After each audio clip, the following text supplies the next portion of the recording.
Okay, Assalamu alaikum dear students. Today our topic is about polar form of complex numbers, right? So polar form of complex numbers,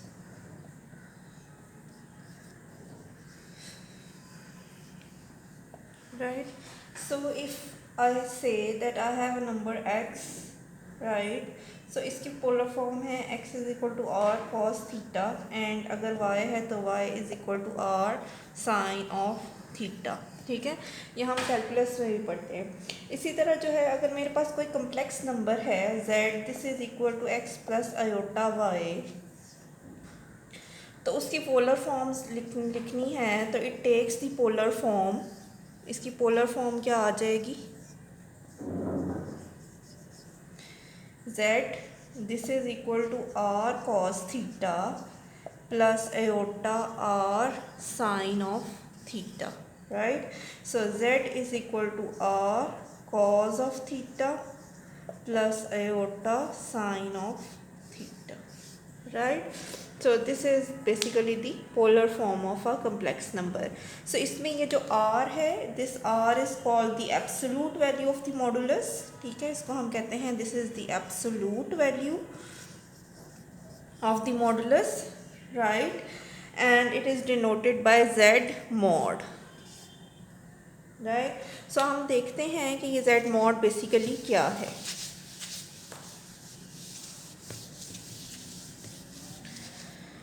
सो जो हमारे पास z mod है इसको हम absolute value कहते हैं। So hence z mod this is equal to r, this is equal to under root of x square plus y square, this is equal to under root of z modulus, right?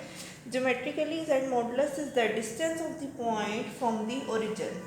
Similarly, z1 minus z2 is the distance between z1 and z2.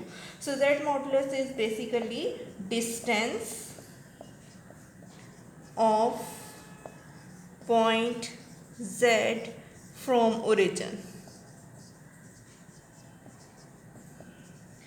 Similarly, z1 minus z2 modulus is the distance between z1 and z2,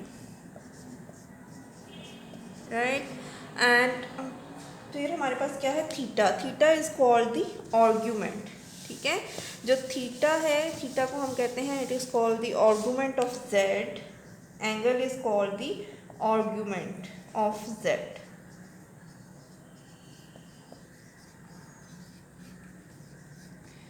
and ये theta जो है ये किसके equal है? This is equal to tangent of theta, this is equal to y by x.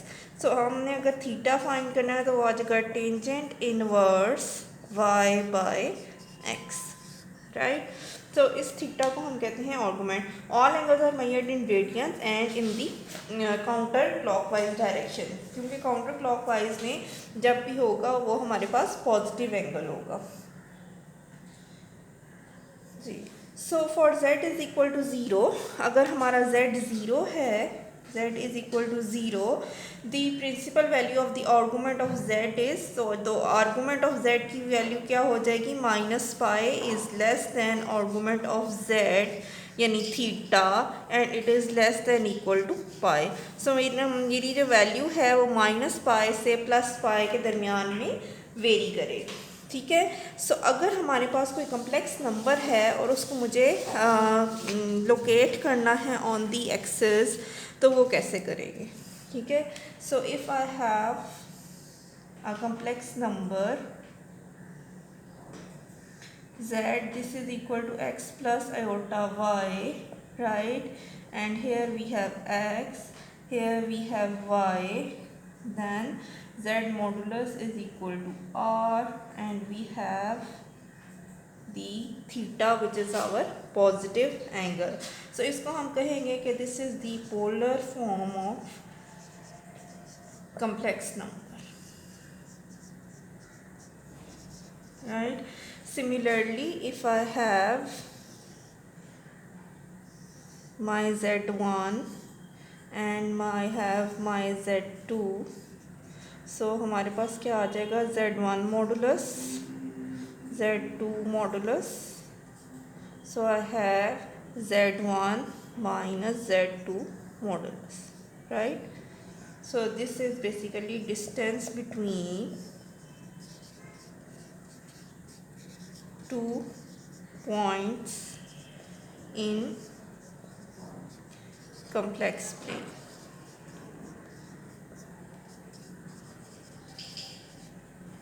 Right? So let's solve example number 1.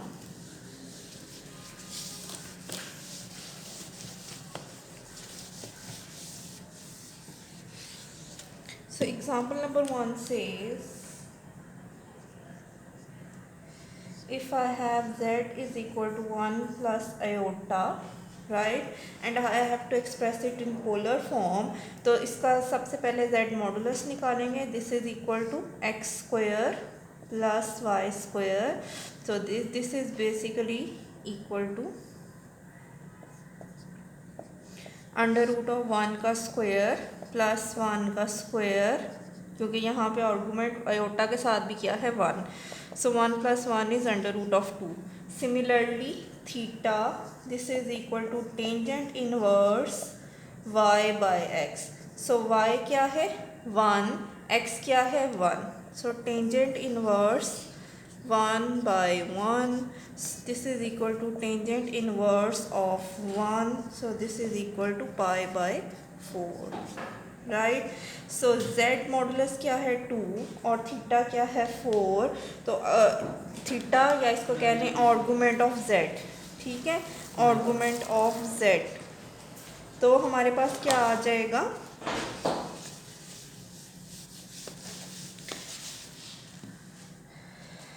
हमारे पास आ जाएगा polar form z. This is equal to z modulus cos of theta plus iota sine of theta.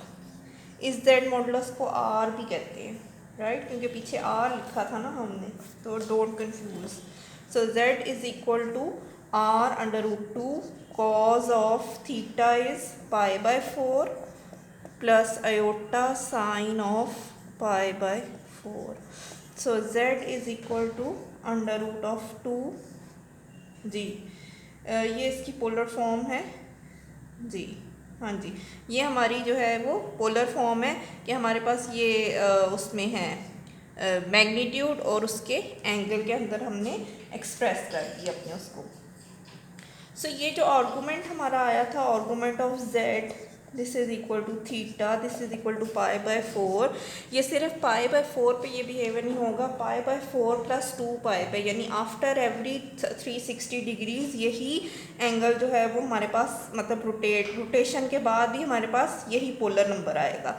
So plus minus 2n पाई, यही angle जैसे trigonometry में हम कहते हैं कि सिर्फ पाई बाय 4 नहीं है, पाई बाय 4 प्लस 2n पाई है, ठीक है. तो इसी तरह हम यहाँ पे भी कहेंगे कि pi by 4 plus minus 2n pi जो है वो है, वेयर n क्या है, n is equal to 0 1 up to so on infinity, right.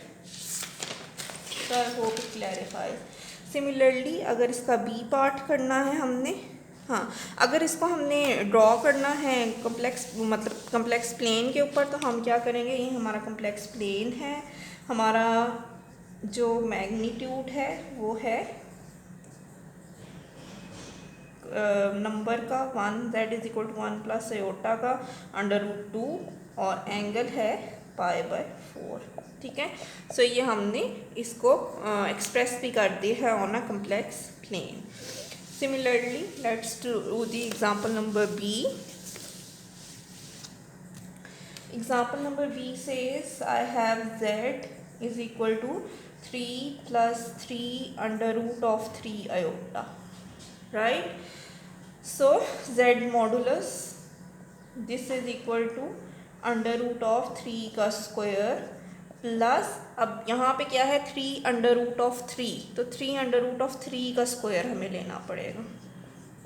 So this is equal to under root of 9 plus 9 into 3 this is equal to under root of 36.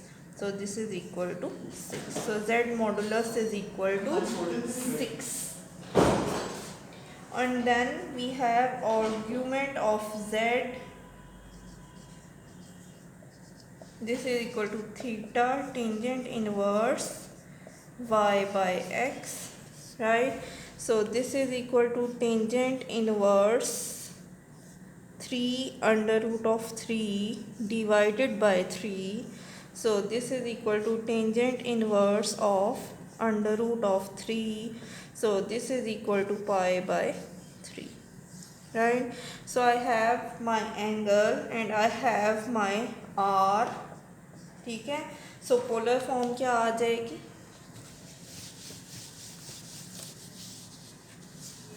Polar form आ जाएगी z is equal to 6 cos of pi by 3 plus iota sine of pi by 3, right. So ये उसी complex number की basically क्या है, polar form. So let's discuss about the triangular inequality.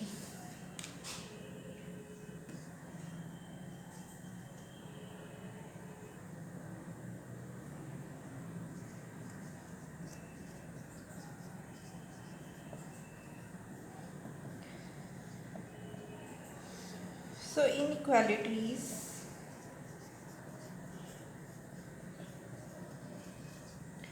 such as x1 less than x2 make sense for real numbers but not in complex because there is no natural way of ordering complex numbers.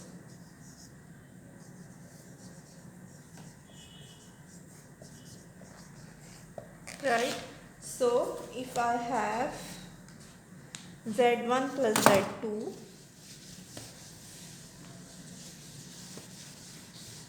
so if I have z1 plus z2 modulus, this should always be less than equal to z1 plus z2. यही similar property triangular inequality की property मैंने जब आपको inequalities पढ़ाई थी real numbers के case में, तो तब भी मैंने आपको बताई थी कि उसमें भी क्या होता है कि ये जो सम है z1 प्लस z2, यानी यहाँ पे तो z है ना कम्प्लेक्स नंबर, वहाँ पे था सपोज के कोई नंबर था x1 प्लस x2. तो x1 प्लस x2 का जो सम है वो हमेशा जो है वो क्या रहेगा, less than equal to x1 plus x2. So यहाँ पे कम्प्लेक्स नंबर्स के केस में भी यही है, z1 plus z2 should always be less than equal to z individual modulus of z1 plus individual modulus of z2. ठीक है. सो हमारे पास यहाँ पे क्या है, अगर मेरे पास x है, y है और यहाँ पे मेरे पास z1 है, ये एक नंबर, दूसरा नंबर मेरे पास z2 है. ठीक है. सो मेरा जो इनका सम है वो कहाँ कहीं इनके दरमियान में लाई कर रहा होगा. ठीक है. सो z1, this vector is representing z1 plus z2 basically, right. So if I have nth number of complex numbers, यानी n number of complex numbers, z1 plus z2 thus so on thus zn, this should be less than equal to z1 plus z2 plus so on plus zn modulus, right. So absolute value of sums cannot exceed. So this is basically the triangular inequality. So let's solve example number 2. So example number 2 is saying if z1 this is equal to 1 plus iota, z2 is equal to minus 2 plus 3 iota, right, and I have z1 plus z2 modulus. This is equal to 1 plus iota, ठीक है, यानी हमारे पास क्या है, first number 1 plus iota plus second number क्या है -2 plus 3 iota. तो इन दोनों को ऐड करेंगे तो नंबर क्या आ जाएगा, -1 प्लस 4 आयोटा, ठीक है। इसको मुझे क्या करना है, इसका मॉडुलस फाइंड करना है। This is equal to square root of -1 का स्क्वायर प्लस 4 का square. This is equal to under root of 1 plus 16। This is equal to under root of 17, right. So under root of 17 is 4.123, right? Similarly, if I say I have z1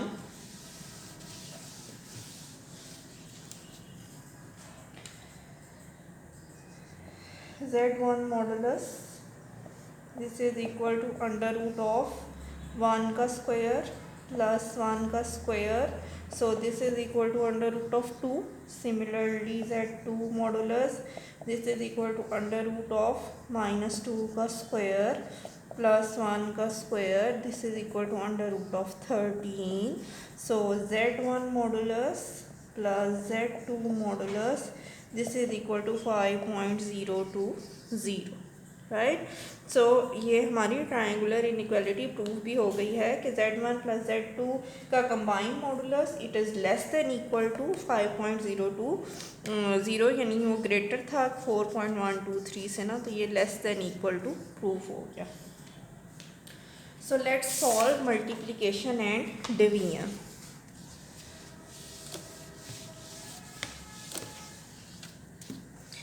ji, multiplication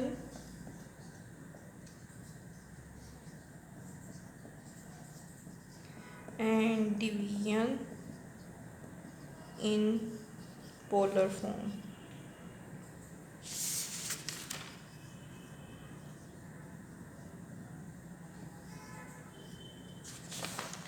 If I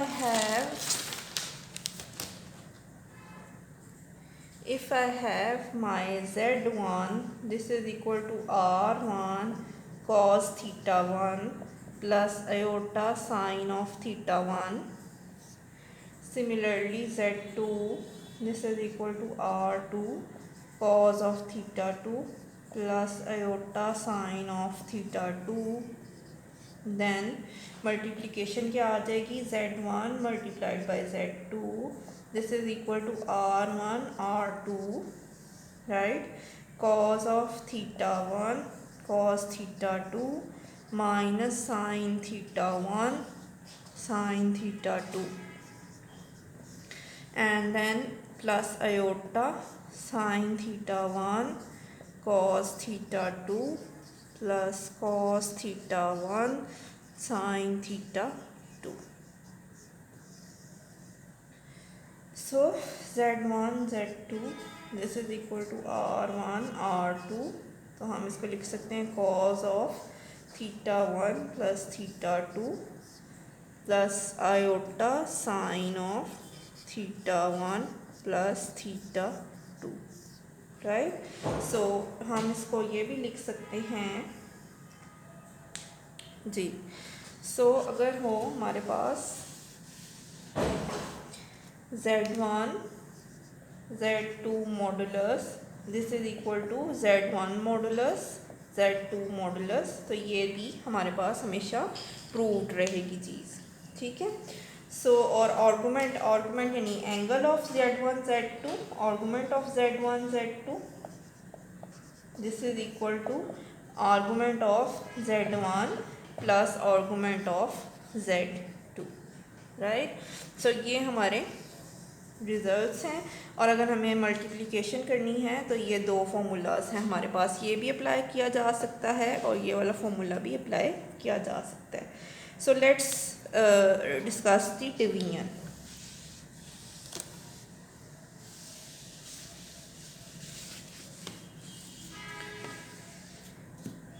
so division says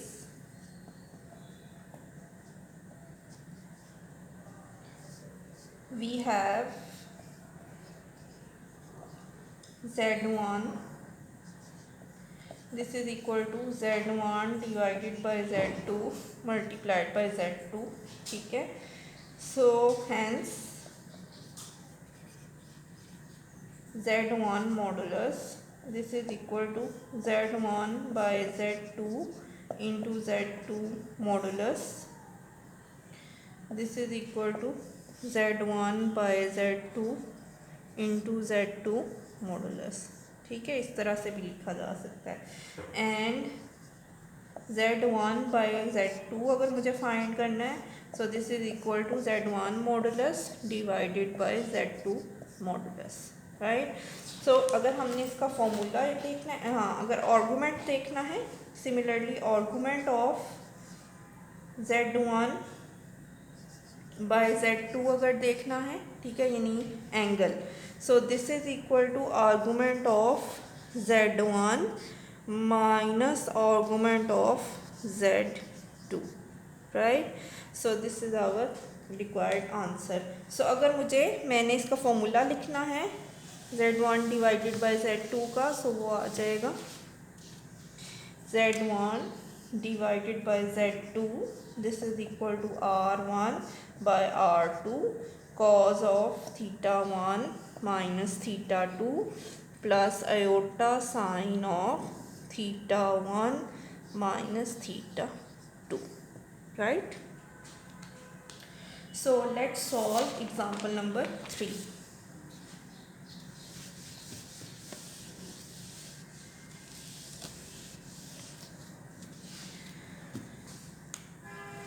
Example number 3 is saying if we have z1 is equal to minus 2 plus 2 iota and z2 is equal to 3 iota, then z1 z2 this is equal to r1 r2 cos of theta 1 cos theta 2 minus sin theta 1 sin theta 2, right.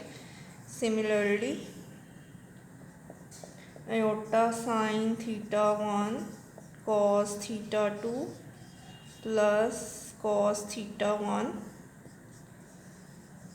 sin theta 2. सो अगर मैं इसको आसानी से लिख लूँ तो इसको लिखा जा सकता है r1 r2, ठीक है, और इसको लिखा जा सकता है cos ऑफ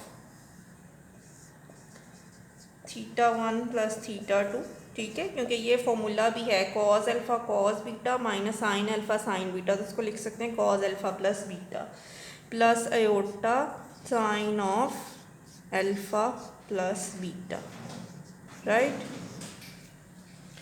सो ये हमने लिख लिया z1 z2. अब सबसे पहले मुझे क्या फाइंड करना है, r1 और r2. सो हम सबसे पहले r1 और r2 फाइंड करते हैं अपने केस में.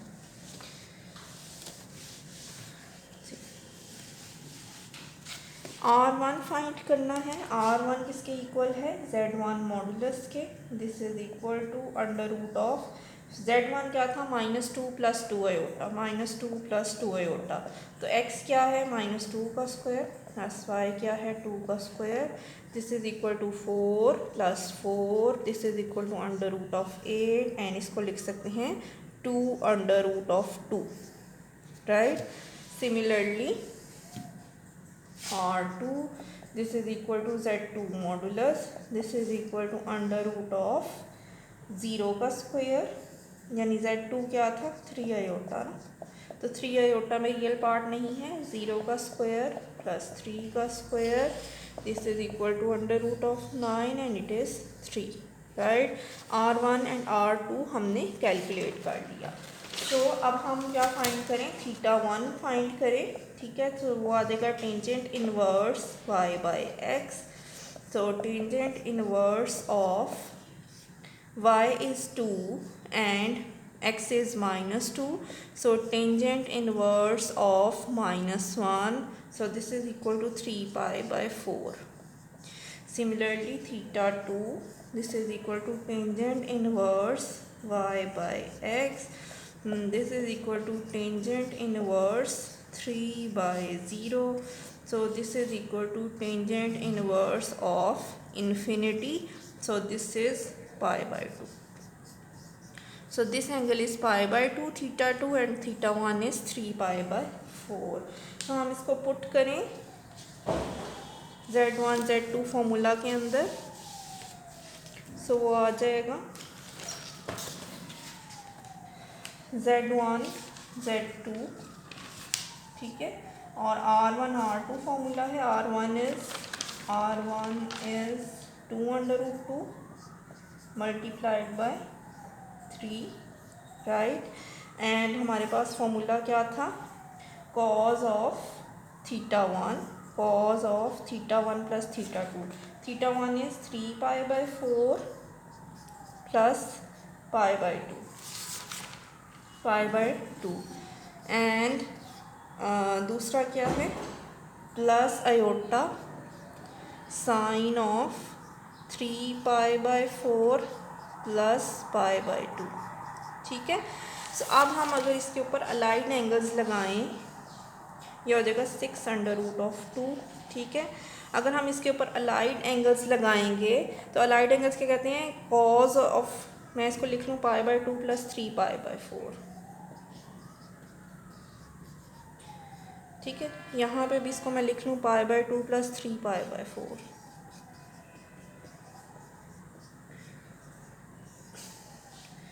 अलाइड एंगल्स ये कहते हैं कि कॉज ऑफ पाई बाय 2 है, ठीक है, यानी हो अगर कॉज ऑफ 90 प्लस थीटा तो आंसर आ जाएगा साइन ऑफ थीटा, ठीक है.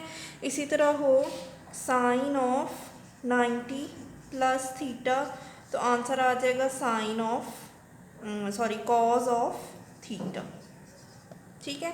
सो ये फॉर्मूलाज हम लगाएंगे, इनको अलाइड एंगल्स कहते हैं, मैंने पहले कैलकुलस में भी बताया था. तो हमारे पास आ जाएगा कॉज ऑफ, इधर आ जाएगा sine of 3 pi by 4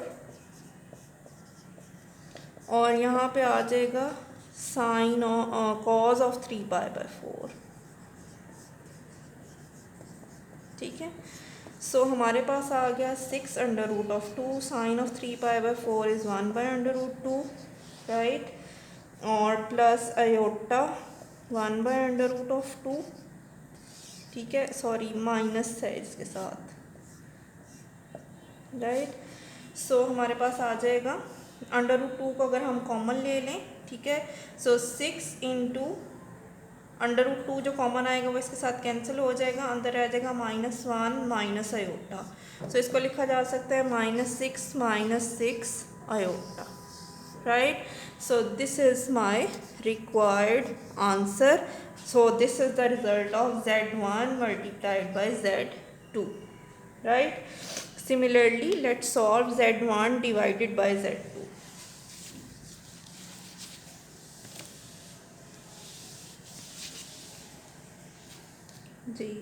So if I have Z1 divided by Z2, this is equal to R1 by R2. So I have cos of theta 1 minus theta 2 plus iota sine of theta 1 minus theta 2. So this is equal to R1 is 4 by, नीचे क्या था, 2 under root 2 by 3, ठीक है. सो हमारे पास क्या था, cos of theta 1 is 3 pi by 4 minus pi by 2 plus iota sine of 3 pi by 4 minus pi by 2. सो अब मुझे क्या करना पड़ेगा, इसको लिखना पड़ेगा cos ऑफ, माइनस का साइन कॉमन लेंगे तो pi by 2 minus 3 pi by 4, तभी ये हमारी रिक्वायर्ड शेप में आएगा, ठीक है. Plus iota sine of minus जो है -1 कॉमन लेंगे तो pi by 2 minus 3 pi by 4, ठीक है. नाउ प्लीज़ रिमेंबर कि कॉज ऑफ माइनस थीटा किसके इक्वल होता है, कॉज थीटा के, ठीक है. इसी तरह कॉज ऑफ -1 भी कॉज ऑफ 1 के इक्वल आएगा, ठीक है. सो यानी यहाँ पे माइनस का साइन ये ख़त्म हो जाएगा, एब्जॉर्ब हो जाएगा, ठीक है. सो 2√2/3 आई हैव, यहाँ पे मेरे पास आ जाएगा answer sine of 3π/4 from the allied angles, plus यहाँ पे मेरे पास आंसर आएगा आयोटा साइन ऑफ 3π/4, सॉरी यहाँ पे आ जाएगा साइन और यहाँ पे आ जाएगा cos of 3π/4. Please check all the aligned angle formulas from the internet or from your book, right? Please consult all the aligned angle formulas. ठीक है, सो अब हम इसमें 3π/4 और 3π/4 की वैल्यूज पुट करते हैं. ठीक है, सो लेट्स डू दैट.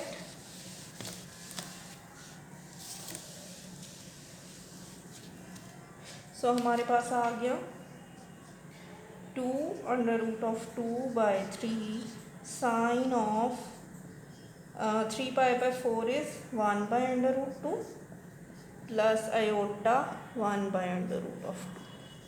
ठीक है, सो हमारे पास आ गया √2 कॉमन लेके कैंसिल हो जाएगा, 2/3 1 plus iota, this is equal to 2/3 plus 2/3 iota, right? So this is our required answer. Then अगर हम कहें कि Z1 एंड Z2 जो है वो हमारे पास किसके इक्वल था, Z1 Z2 किसके इक्वल था. अब हम प्रॉपर्टीज़ चेक करते हैं ना, ये सेटिस्फाई भी कर रही हैं कि नहीं कर रही. सो Z1 Z2 किसके इक्वल था हमारे पास, -6 आयोटा के. So Z1 Z2 modulus this is equal to √(-6 का स्क्वायर प्लस -6 का स्क्वायर. सो इसको हम लिख सकते हैं 6√2. सिमिलरली Z1 का square this is equal to Z1 is 2√2 का स्क्वायर. सो ये आ जाएगा 4 into 2, this is equal to √8, and Z2 modulus this is equal to √3 का square. So this is equal to 9, right? So this is 3, so this is equal to 3√8. So 3√8 is greater than 6√2. ठीक है, या equal भी कह सकते हैं, क्योंकि जब हम इनको मल्टीप्लाई करते हैं तो आंसर्स, यानी 3√8 को मल्टीप्लाई करें 6√2 को मल्टीप्लाई करें तो आंसर्स इक्वल आएंगे. ठीक है, क्योंकि हम इसको लिख सकते हैं 4 × 2, ये 2 बाहर आएगा. ठीक है, सो आप इसको कह सकते हैं 2 बाहर आएगा तो हमारे पास रह जाएगा 4 का स्क्वायर रूट हो जाएगा 2 बाहर आएगा.